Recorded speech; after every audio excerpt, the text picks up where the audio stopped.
Check this steel bridge out. I'm in Falls Village.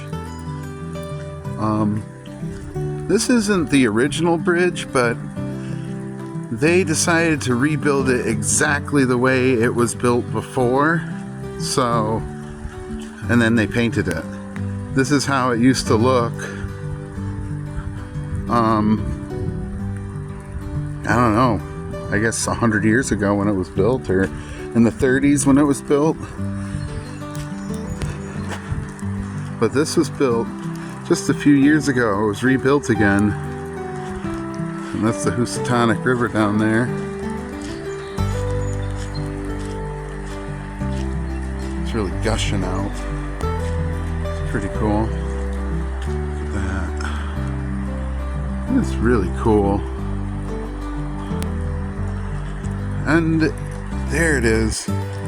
Made in 2016. So it's a new bridge. It's a remake. But I really like this bridge. What it looks like on the other side facing the other way. Just real quick. Oh, the side view of that bridge that we're looking at, it's rebuilt. It's really cool. See you later.